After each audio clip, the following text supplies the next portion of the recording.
Ситсы күлмәк. Миләүшә Каһарманова хикәясе.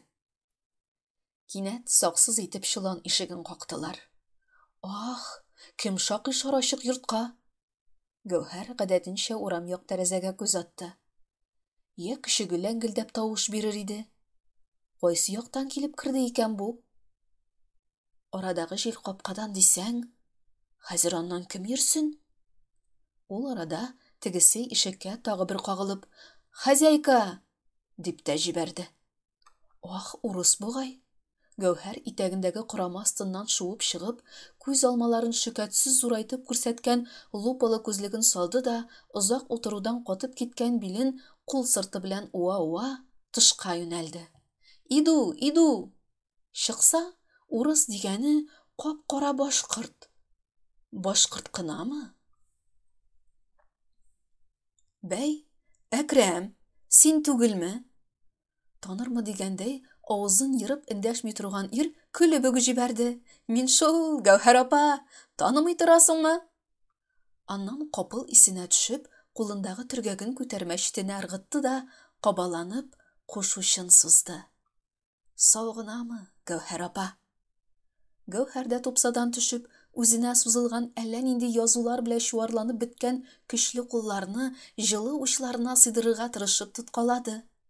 Алай гына да күңеле булмый, ирне какча иңбашыннан кочаклап ук алды, аркасыннан тупылдатып сөйде. Мондый якынлык, җылылык тегесен җибетеп җибәрде. Җайсыз хәрәкәтләр белән ирексездән сыгылып чыккан 2-3 бөртек яшен сыпырды. Мышкылдатып, яссы борынын тартты да, кашларын җыерып, мискенләнеп хатынга төбәлде. Әнкәй үлеп киткән икән, Гәүһәр апа. Әй, җиңги. Гәүһәр дә булдырына терәлеп, яулык очы белән авызын каплаганда итте. Шулай итте шул. Былтырлы-быеллы авырды бит. Нишлисең, 90 үткән иде инде. Барыбыз да бара торган җир дигәндәй. Әкрәмнең бу темага сүзе дә, фаразы да юк иде күрәсең. Авыр сулап кына куйды. Үткәнче акылы дөрес булды булай. Син диде дә, син диде бахыр. Ни хәбәр итәргә адрес фәләнеңне дә белгән кеше юк. Әнә килә дә, менә килә дип юаткан булдык та, аңламаган дисеңме? Белгәндер инде. Әнкәй бит. Баласы булгач, көткәндер. Гәүһәр хәбәреннән туктап, сүзсез булып бер ноктага текәлеп торган ирне баштан аяк күздән үткәрде. Аның алдында кайчандыр әзмәвердәй таза кие чыгып киткән адәм урынына бүген каралып, кибеп каткан ир галәмәте басып тора иде. Убыр суыргандай саргайган җыерчыклы какча йөзгә, булгач булсын әле дигәндәй, аксыл төссез яра эзләре, телгәләнүдән калган җиләр өстәлгән. Бу җиләр хәтта такыр итеп кырылган башта шытып килгән каты чәч арасында да агарып күренә. Кул сыртлары, беләкләре, хәтта муйнының ачык урыннарына да сурәтләр төшерелгән әллә.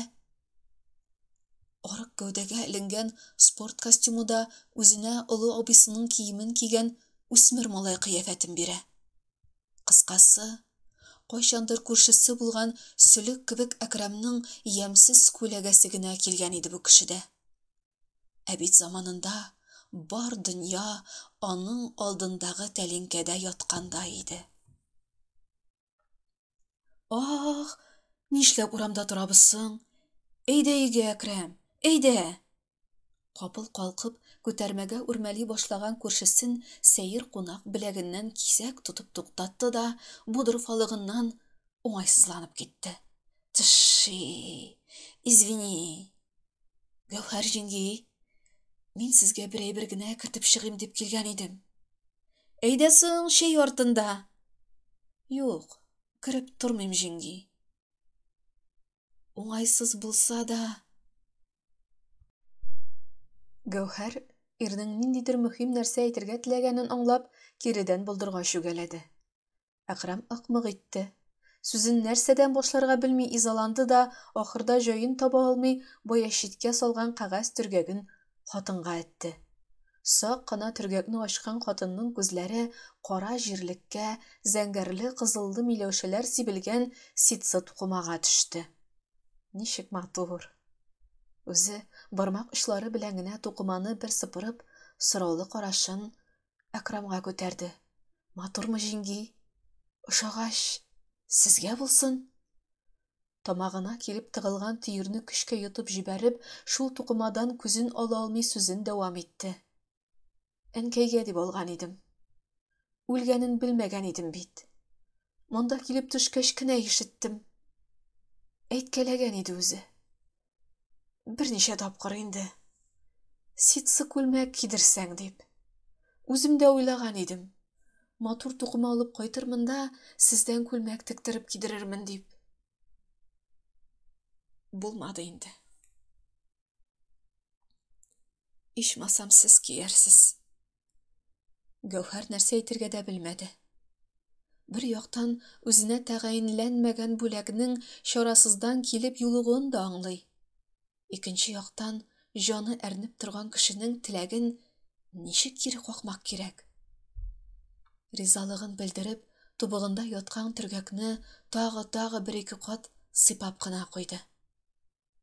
Менә шулай, Гәүһәр апа. Судьба моя фартовая. Да ладно. Ярый, җиңги. Алай-болай аят сүрәләрдә әнкәйнең дә исемен әйтеп җибәрегез инде. Минем бу җирне озак таптыйсы калмады. Аны башка кем искә алсын? Ярый, җиңги. Капыл гына кәефе күтәрелгәндәй булып, артистларча күкрәгенә уйчын куеп баш игән булды. С наилучшими пожеланиями. Хуш. Хуш. Хисләнеп киткән хатынның тавышы тын юлында кысылып, ишетелер-ишетелмәс кенә чыкты. Ир кеше җиңел гәүдәсе белән ихата киртәсе аша ялт кына сикереп төшеп, бил тиңеннән үскән кычытканны йыра-йыра арт якка юнәлде. Күршедәге буш торган йортка улын ияртеп Нәзирә күчеп килгәндә, бу авылның килене булган Гәүһәр 4нче баласын тапкан иде инде. Килмәдем. Кайттым дип ничә генә төзәтте яңа күрше, Гәүһәр кебек үзен танымаганнарны. Баксаң, шушы йортта яшәп вафат булган Муса картның кызы булган икән. Читтә 16-17 еллап ирдә торган. Кайтуының сәбәбен сораган иткәннәргә ялан ягын яратмадым. Җаным bizde дип аңлатса да, кайберәүләр белепме, белмиме, ире икенче хатынга өйләнеп, моны аерып җибәргән икән дигән хәбәр таратты. Ничектә күршесе булган гаилә белән Гәүһәр дә авыл гадәтенчә аралашып, катнашып яшәргә тырышты. Уртадагы җир капка ялт та йолт итеп ачылып, ябыла башлады.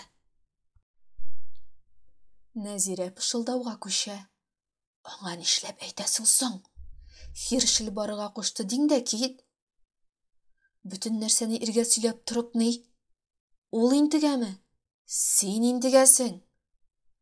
Күрше әби белән әнкәләренең пышылдауга күчүенә сагайган бәләкәчләр булар янына тагы да якынрак килеп, ниндидер үтә дә кызыклы сер белергә теләгән карашларын әле әниләренә, әллә ни өнәп җитмәгән әбигә күчереп тора башлыйлар. Бу хәл Нәзирәнең саруын кайната, ул үпкәләгән шикелле торып ук китә. Менә бит, аулаклап сөйләшеп тә утырып булмый булар белән. Авызга кереп баралар. Аннан чыгып барган уңайга тупса төбендә тагы да бер бармак янап кабатлый. Үзеңне уйлап әйтәм, килен. Интекмә.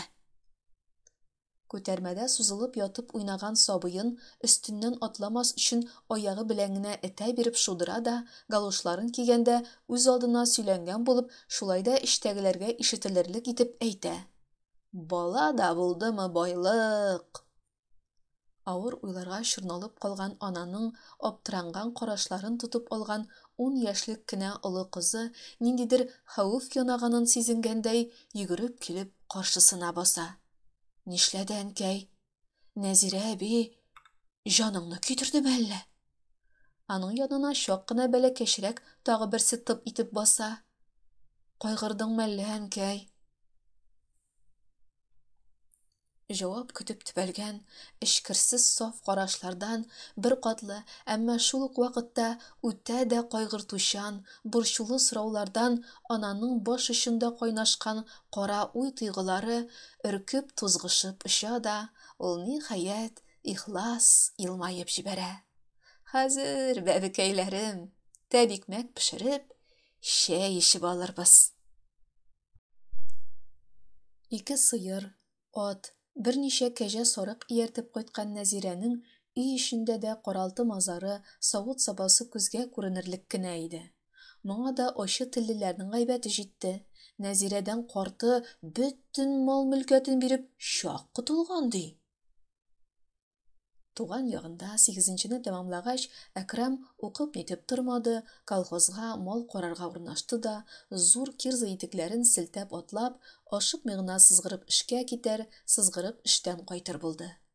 Әнисе сыерының соңгы тамчы өстенә кадәр суырып савып, һәр тавыгының йомыркасын санап җыеп, сарык кәҗәсе, каз үрдәге кайтмаса, өй бурынча йөреп, сарайлар тентеп булса да эзләп табып, эт авызында сәленеп торганны өзеп алырдай булып, дөнья көтте. Күрше-күләненә дә сүзгә юмарт булды Нәзирә. Эштән арып кайтып, инде алтау булып киткән балаларын багып, ире кайтуга нәрсәдер юнәтеп маташкан Гәүһәргә дә кайбер көннәрдә кереп утырыр, нинди эшенә барып тотынырга белми йөгергәләгән яшь хатынны һавалы карашлары белән генә күзәтеп, мул итеп хәбәр сатар иде. Шул арада көн буена әниләрен сагынып өлгереп, әле килеп өйдән чыкмый йөргән берсеннән-берсе бәләкәй балаларның мыжгуы теңкәсенә тиюендә сиздереп өлгерә. Әллә нәрсә итеп өсте-өстенә бала табасың, килен, үзеңне йончытып. Атаңгыллар син үрчеткәннән байыр дисеңме? Кит инде, Нәзир апа, йончымыйм мин, яратам сабыйларымны. Гадел дә. Тәбикмәккә дип төшө камыр тугылап торган Гәүһәрнең югаш кына каршы төшүен кискен кире кага Нәзирә. Тапкач, яратасың инде аны? Баласын кем яратмасын? Мин әнә пәһлевандай Әкрәмемне сөеп туймыйм. Тик бу кадәр нәрсәгә? Ни тамакларына, ни өсләренә җиткерә алмыйсыз? Кайтуыңа дөньяңның астын өскә китереп куялар. Аннан акланырга сүз тапмый, көчәнеп кенә елмаеп торган Гәүһәргә муенын суза биреп, тавышын баса төшә. Суырылып китүеңә караганда, әпәт оятка салгансыз түгелме? Күз карашлары белән генә хатынның корсагын амлый. Тегесенең кызарып китүеннән фаразының дөрестлеген тантана итеп дәвам итә. Бар, соңламас борын алдыр. Гадел кушмый бит, Нәзир апа. Бала үтерер булсаң, кайтып йөрмә ди. Гәүһәр кыз чагыннан тегү-чигүгә оста булды. Моңа бер җирдә дә махсус укымады да, өйрәнмәде дә. Һөнәр аңа үзе килдеме, башта бәләкәй туганнарына, аннан тиңдәшләренә, авылдашларына кием-салым тегә торган булып китте. Елдан-ел осталыгы да, тәҗрибәсе дә артты. Тора-бара сырлап курткалар, пальтолар да, җәнлек тиреләреннән купшы итеп башлыклар да тегә башлады. Кулының эш белүе гаиләсенә дә зур ярдәм булды. Ирен дә, балаларын да баштан-аяк үзе киендерде. Заказлардан да өзелмәде. Эштән кайтып, мал туары белән балаларын тәрбияли дә, үзен белә-белгәннән бирле күз алдында булган, монда да бирнә итеп алып килгән хан заманыннан калган аяк белән әйләндерә торган тегү машинасында зиңгер-зиңгер итәргә тотына. Гаиләсе шушы көй астында йоклап китә. Кайчак бигрәк тә балалары үсеп, төрле уку йортларында укый башлагач, еш кына шушы көй астында уянгалыйлар да иде. Хезмәтен азмы-күпме акча булмаганда май каймак, ит, ярма кебек хак каплый. Шулай бер чак балалары кышкы каникулга кайтканда китүләренә акча булыр дип вакыт тапмау сәбәпле күптән кичектереп йөргән күршесе Нәзирәнең күлмәк заказын алды да 2 кич төн ауганчы утырып текте. Кертеп кидереп караган иде, куеп куйган кебек үзенә. Әй килен, кулың алтын, кибеттән алганнарын да синнән төзәттереп алырмын әле дип мактады күршесе. Әмма акчасын чыгарып бирергә ашыкмады. Гәүһәр көтеп карады да, яшерелгән акчасының кайда ятканын күрсәтергә теләмидер, ярый, кертер әле дип чыгып китте. Берничә көннән капыл гына шәһәр ягына юлланган машина килеп чыкты да, ике баласын ашыктырып юлга тине башлады. Һәм җыенып беткәч, акчага дип күршесенә йөгерде. Нәзир апа, шәһәргә машина бар, акча... Шу, кычкырмашы. Әкрамым йоклап ята. Нәзирә хәбәрен тыштан ук сөйләп, ашыгып, кирип килүчегә кашларын җыерып, ачулы пышылдады. Гәүһәр авызын учы белән каплап, «Уй, ялгыш, машина бар, Нәзир апа, теге 3 тәңкәңне бирсәң дигән идем, балаларның акчалары чамалы, өстәмә булыр иде. Акчаны ни, Әкрамымның түшәге астында бит әле ул». Бу җаваптан аптырап киткән Гәүһәр, әлегә кадәр изрәп яткан Әкрамның чынлап йоклыймы, юкмы икәнлеген үз күзләре белән күрергә теләгәндәй, түр якка үрелеп карады. Ой Алла, кирәк иде бит әле. Кирәк иде дип, атнасына бер тигән ялында баламны уятып торгызмам инде. Йокласын туйганчы. Уянгач керерсең. Ничек итәргә белмәгән хатын ишек тоткасына үрелгән җиреннән һаман үрсәләнде. Ой Алла, машина көтәмесең, балаларның юлына булса, ашарына җитмәс дим. Шул вакыт Нәзирә кызды да китте. Бер бала, юк бала дип, әдәмгә санамый торуың инде. Үзегездә эт тубыгыннан булгач, кадере юктыр. Минеке кадерле. Шәһәрдә ыштан туздырып йөрим әллә. Эштән бушаганы юк. Бер эләккән йокысында буларына акча кирәк булган.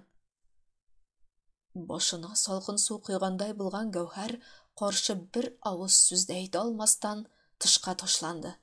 Йөк машинасы тәгәрмәче төбендә өметләнеп көтеп торган малае янына килде дә, гарьлек буасын йырып чыгып килгән яшьләрен эчкә йотып, Нәзирә әбиең кайдадыр чыккан икән. Ярый инде улым, түзеп торырсыз. Озакламый берәрсе аша җибәрермен дигән булды. Гүләп кузгалган машина артыннан кар тузаны күтәрелгәч кенә, эчендә ургылып кайнаган ташкынга юл куйды. Шул кичне Нәзирә берни булмагандай әлеге 3 сумны кертеп бирде. Кертте дә бер тын хәбәр капчыгын бушатты әле. Гәүһәр эндәшми генә зиңгер-зиңгер тегенеп утырды. Гәүһәрнең 8 баласы бер-бер артлы мәктәпне бетерә торды. Зурраклары уку йортларын тәмамлап эшкә керде. Алар артыннан башкалары һәр төрле һөнәрләргә сабакларын дәвам итте. Әниләре ялга чыкса да, һаман үй арасында ырчык шикелле бөтерелде дә, кичләрен әле тегү машинасын зиңгерләтте. Үсә барган балаларының кирәкләре дә, чыгымнары да үзләре белән бергә үсә, әле эшләгәннәренә дә таяныч кирәк иде. Нәзирә исә гадәтенчә кичке чәйдән соң күршесенә кереп, аның яңа язган маен берничә йомгакка йомарлап җибәрергә әзерләп салганын, баш кортларын да айырып куйганын, кич сауган сөтен банкаларга бүлгәләгәнен карап күзәтеп утыра да, «Я инде булган бөтен ризыгыңны сыпырып алып китә дә баралар инде», ди. Алып китсеннәр, шуларга дип әзерләп торам бит, дип ихлас җаваплый Гәүһәр. Күмәк бала, ни, кыргын явы сыман инде. Минем Әкрамым өйдә генә булгач, ризыгым да читкә очмый. Ашасыннар. Балаларымны туйдыра алмас булгач, нәрсә дип мал үстерәм мин? Азык җыеп утырмам инде, дип җибәрә. Хәзер инде күршесе белән ничегрәк сөйләшергә икәнне төшенеп алган Гәүһәр дә. Ул әле Нәзирәнең базында кисмәк җыелып, сасып, күгәреп беткән майларының, кәрзиннәр тулышып искереп утырган йомыркаларының, келәтендә инде кортлаган капчык оннарының, аннан ары әллә күпме берәүнең дә хаҗәтенә язмаган азык-төлекнең максатсыз саклануын белүенә төрттерә. Максатына таман гына килеп тигән таш Нәзирәне чыгарыннан чыгара да, ул җәһәт кенә сүзне икенчегә бора. Әкрамыма теге кассетлы магнитофон алып бирдем әле. Әнкәй, сиңа моның өчен күлмәкнең ситсысын түгел, ефәген алып бирермен дигән була. Алып бирер ул, ефәген түгел, әллә ниндиен алып бирер әле. Акчасын кайырып эшләп тора, тәңкәләп салып тора. Инде ничә ел эчендә әлеге ситсы күлмәк әкәмәтен атлаган сайын ишетсә дә, үзенә балаларының эшләгәннәренең дә, укыганнарының да җитәр-җитмәс акчаларына кирәкми, үзегезне кайгыртыгыз дип тыюына карамастан, әледән-әле әллә ничә төрле күлмәклек алып кайтып биреп торулары турында дәшми әлбәттә Гәүһәр. Бары тик әйбәт инде. Олай алып бирәм дип торгач, дип кенә куя. Шәй шикәр кебектән башкага чыгымы юк Нәзирәнең. Елда суйган мал акчасында улының эш хакында җыеп баралар. Буларга өстәп, майын каймагын, ит йонын да сатып җибәрә. Авылда иң хәллеләрдән үк булмасалар да, шулар рәтендә торганнардыр инде. Якын тирәдәге тәүге радиоалгычның, телевизорның берсе Әкрәмдә булды. Аннан килә, егетләрнең дә күзен кыздырып, кәҗә матае да алып атланды. Яңа әйбер алган сайын әнисе улының шиксез куанганын күзәтә дә, әллә чынлап, әллә шаяртып, моның өчен әниеңә бер ситсы күлмәк дип җибәрә. Янәсе артыгын сорамый инде. Була, әнкәй, була дип вәгъдәли улы. Тик ихатага матайның арбалысы килеп кергәндә дә ситсы күлмәк вәгъдә көе кала килә. Шул матай дигәннән дә бер хәтере калган иде бит әле Гәүһәрнең Нәзирәгә. Яңа йорт күтәреп яткан җәй башы иде. Төпчек малае бурада йөгереп йөргән җиреннән егылып төшеп, аягын сындырды. Район үзәгеннән әллә кайда яткан авылга ашыгыч ярдәм машинасы килеп җитә алмый. 9 чакрымдай җирдә язгы ташкын елга күперен агызган да төзәтеп куелмаган әле. Авыруны бу яктан үз җаең белән каршы алып чыгарга кирәк. Гәүһәр бу тирәдә башка техника заты булмаганын белгәнлектән, кемгәдер йөрүнең вакыт үткәрү икәнлеген аңлап, туры күршесенә йөгерде. Бәхеткә, мыштыр Әкрәм дә эштән кайтып, юынып кына тора иде. Әкрәм, Рәхимҗан аягын сындырды бит. Скорыйга каршы алып чыгарга кирәк иде. Синнән башка рәт юк бу тирәдә, дип газаплы карашын егеткә төбәде. Шулаймы, җиңги? Ныкмы? Әкрәм каушабып китте. Нык шул, бүрәнәдәй булып шиште. Бармак белән дә тидертми. Ай Аллам, барып җиткәнче ничек итеп түздерергә? Шул мәл алачыктан сөйләнә-сөйләнә Нәзирә килеп чыкты. Әкрәмемнең матае ни эшләми утыра бит килен.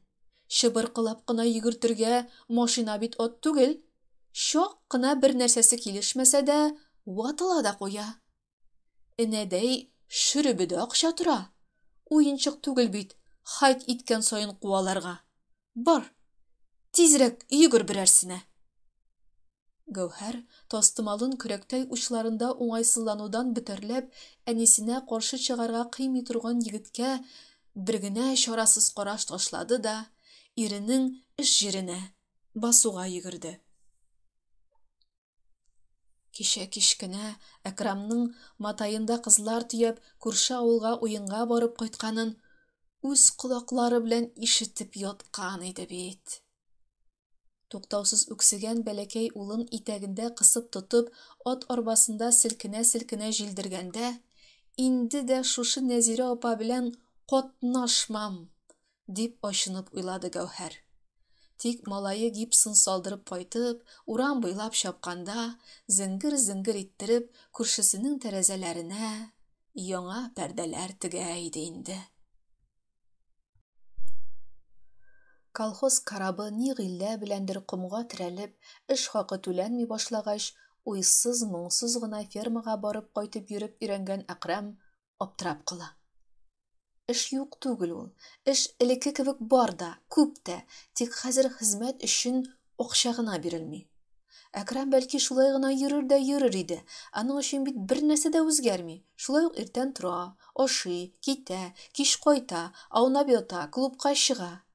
Инде күптән 30-ны үткәндә дә өйләнми йөрүен исәпкә алмаганда, тамагы сыйлы, өсте башы караулы, күңеле көр аның. Тик менә әнисе генә риза түгел бугай. Бугай гына да түгел, 4-нче айда да түшәк астындагы төенчекнең калынлыгы артмагач, ул бер көн ашап алып телевизорга текәлеп утырган улына җикерә биреп эндәште.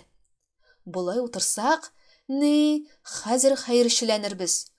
Кайчаннан бирле җыйган мал китәр дә бетәр. Әнә, ирләр читкә китә бит. Син дә йөреп кайт. Әллә җайланып китәр әле әнкәй. Көтим әле, диде дә, улы шаян гына итеп, минем түшәк астындагы берничә елга җитәдер әле, дип өстәп куйды. Бу хәбәр Нәзирәгә ошамады. Моңа кадәр каты бәрелгәне булмаган улын орышып ук ташлады. Акча сауганны түгел, өстәп торганны ярата. Атаңа охшап, тапкан гынаңны расходлап яшәргә исәп тотасыңмы әллә? Мин сиңа Гәүһәр җиңгәң түгел, һәр тапканымны тамагыма тыгарга. Әкрам башта район үзәгендә ниндидер шәхси оешмага ялланды. Аннан кемнәргәдер ияреп шәһәргә китте. Әле бер, әле икенче урынга урнашты. Әмма түшәк астындагы төенчеккә башка бер тиен дә өстәлмәде. Хәтта киресенчә, хәзер Нәзирә карчыкка еш кына суграна әлеге яулык төргәгенең төен тирәсендә ясалган тишегенә бәләкәй генә кулын тыгып җибәреп, йөрәген әрнетә-әрнетә кызыллы-яшелле кәгазьләрне тартып чыгарып, улына биреп җибәрергә туры килә иде. Атлаган саен салмыш кайткан Әкрам үзенең һәм каладагы зимагур дусларының тормышын бизәү өчен буаз төенчекне әнисе чыккан арада аз юкартмады. Җае килгәндә бер-бер артлы магнитофон да, матайы да, хәтта телевизор да калага китте. Ә инде улының соңгы кайтып китүеннән соң әлеге дөнья кендеге булган төенчектән дә җилләр искәч, Нәзирә бик каты аптырап, аяк-куллары оеп катканчы исәнгерәп утырды. Әкрамнан әнисенә бер генә хат килде. Анысында ни язылганын берәү дә белмәс тә иде. Соңгы вакытта күзләре үтәдән ачарайып киткән Нәзирә карчык аны үзе Гәүһәргә алып керде. Ә күзлек кими иде. Әкрам кыска гына хатында берничә елга чит илгә эшкә китүен һәм әлеге аны көтмәүләрен сызгалый да, азактан: "Әнкәй, үпкәләмә. Кайтканда үзеңә йылкылдап торган күлмәклек алып кайтырмын. Гәүһәр җиңгидән менә дигән итеп тектереп киярсең", дип тәмамлап куя. Бу юлларны тыңлаганда Нәзирә карчык: "И, балакаем, миңа ситсысы да ярар иде әле", дип елап җибәрә. Соңрак Гәүһәр шәһәрдәге балалары аша Әкрамның бер дә чит илгә түгел, шешәдәшләре белән эш урыныннан төзелеш материаллары урлап саткан өчен чәнечкеле тимер коймалар артына озатылуын ишетә. Тагы да берничә елдан телдән телгә күчеп чыккан да тагы да утырган икән дигән хәбәрләр өзелеп, йолкынып, ярым йорты булып колакларга чалынып китә. Әкрам белән күрешкәннән соң берничә көн ничектер авырган шикелле аңгы-миңге килеп йөрде Гәүһәр. Әйтерсең лә, аның аклы зәңгәрле генә болыт күңелен авыр таш белән бастырып куйганнар да, ул очудан, күккә күтәрелүдән мәхрүм. Җитмәсә, участок милиционеры килеп: "Әкрам абый авылда булган диләр, сезгә кермәдеме? Ул туберкулезниклар больницасыннан качкан", дип, булай да сагаеп торган җанына икеләтә шым салды. Башта әйтергә дип омтылган иде дә, нәрсәдер тотты үзен, бары суза биреп кенә: "Әллә", дип куйды. Аннан милиция егетне озатып кергәч, капыл гына бер кыю карарга килгәндәй, карашлары ачылып, ышанычлы хәрәкәтләр белән эшкә кереште. Шифоньерының өске бүлегеннән Әкрам калдырып киткән күлмәклекне алып, идән уртасындагы паласына җәеп җибәрде. Аннан келәтендәге кирәкмәгән әйберләр тутырылган зур агач сандыгында бик озак чукынып, катыргы үлчәмнәр табып кертте. Гәүһәрнең сандыкларында бөтен авыл хатын-кызының үлчәмнәре була иде. Хәзер дә бар әле олыракларныкы. Инде кирәге тимәс булгач, буларын ташлый торган чүп арасына тыккан икән. Идәнне шәшкәле болын итеп япкан тукыма өстеннән акбур белән кат-кат йөртеп, тирләп пешеп, сызымнар төшерде дә, өйрәнгән оста кулларында зур койчыларын ялт-йолт уйнатып, күз ачып йомганчы кисеп тә ташлады. Аннан машинасы тигез генә көйгә көйләп, зиңгер-зиңгер тегәргә дә утырды. Бу төнне Гәүһәрнең зәңгәр капкачлы урам як тәрәзәләре күз дә йоммады. Шулай ук әлеге зиңгер-зиңгер иткән тәгәрмәчләргә дә ял тимәде.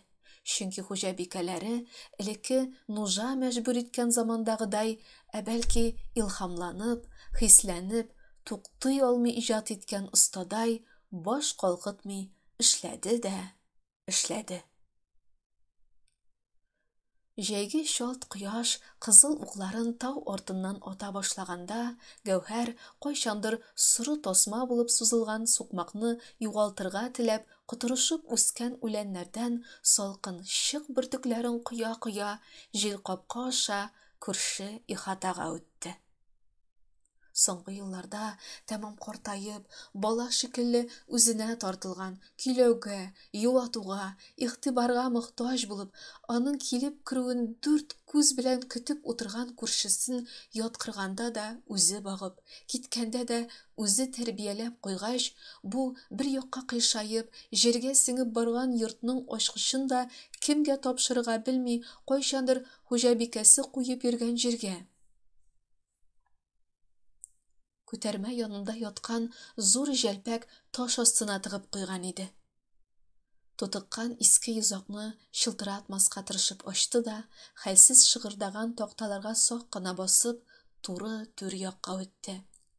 Аннан кайчандыр ниндидер оста тарафыннан сырлап эшләнеп, озак еллар иске кием, нафталин исенә ысланган шкафның бер күгәндә генә эләгеп торган ишеген кайырып ачып, кайчандыр үзе теккән бихисап киемнәр рәтенә өр-яңа, алсу зәңгәрле вак чәчкәләр белән бизәлгән күлмәкне элде дә: "Менә, Нәзир апа, Әкрамыңнан сиңа ситсы күлмәк", дип куйды. Шушы сүзләрдән соң, әйтерсең лә, Нәзирәнең соңгы елларда кигән җиңле япмалы әйберләре кебек түгел, аның моннан 30-40 еллар элек яратып тектергәне. Якалары очлы телләп салынган, иркен эчпочмаклы изүле, кыска җиңнәре кул баштан кабартылган, биле бил баулап кысылган, итәге кыңгырау чәчкәсе шикелле итеп кыялап төшерелгән күз явын алырлык күлмәк яктылыгы, мәгарә авызы кебек караңгы шкафны да, ятим булып калган өй эчендә, Гәүһәрнең гомер агышының кайсы баскычларындадыр якын, кадерле кешесенә әверелеп өлгергән күршесен сагынып, әрнегән йөрәген дә яктыртып, нурландырып җибәрде. Укыды Рәмзия Гарифуллина.